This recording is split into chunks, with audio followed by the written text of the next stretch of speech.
हर रोज की तरह अभी स्कूल जाने के लिए गांव की कच्ची सड़क से निकल पड़ा। इस रास्ते में एक जगह थी जहां घना बांस का झाड़ था। जब हवा चलती तो बांस आपस में टकराकर साई साई की अजीब आवाज निकालते थे। उस दिन आवाज कुछ ज्यादा ही डरावनी लग रही थी। जैसे ही अभी बांस के पास पहुंचा, उसे लगा कि कोई उसके पीछे चल रहा है। अभी ने पीछे मुड़कर देखा, कोई नहीं। वो आगे बढ़ा, फिर वही एहसास। इस बार उसका दिल जोर से धड़कने लगा। डर के मारे अभी दौड़ते हुए स्कूल की तरफ भाग गया। शाम को जब स्कूल से छुट्टी हुई, अभी अकेले आने की हिम्मत नहीं कर पाया। वो अपने दोस्तों के ग्रुप के साथ उसी रास्ते से लौटा।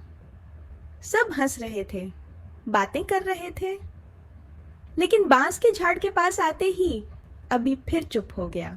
गांव पहुंचकर बच्चों ने गांव के एक बुजुर्ग दादा से पूछा, दादा, बांस के झाड़ के पास से जाते हुए ऐसा क्यों लगता है कि कोई पीछा कर रहा है? दादा ने गहरी सांस ली और बोले, बच्चों, ये बात बहुत पुरानी है। बहुत साल पहले गांव में एक चोर आया था। वो कई घरों से सामान चुराकर रात में भाग रहा था। उसी समय एक गांव का आदमी बाहर निकला और उसने चोर को देख लिया। उसने पूछा, कौन हो भाई? इतना सामान कहाँ ले जा रहे हो? चोर घबरा गया और तेज चलने लगा। आदमी को शक हुआ और वो चिल्लाया, चोर चोर। शोर सुनकर गांव वाले आ गए। गुस्से में उसे मार डाला और डर में उन्होंने सोचने समझने का मौका ही नहीं दिया। बाद में सबको अपनी गलती का एहसास हुआ। डर के मारे उन्होंने उस चोर को बांस के झाड़ के पास दफना दिया।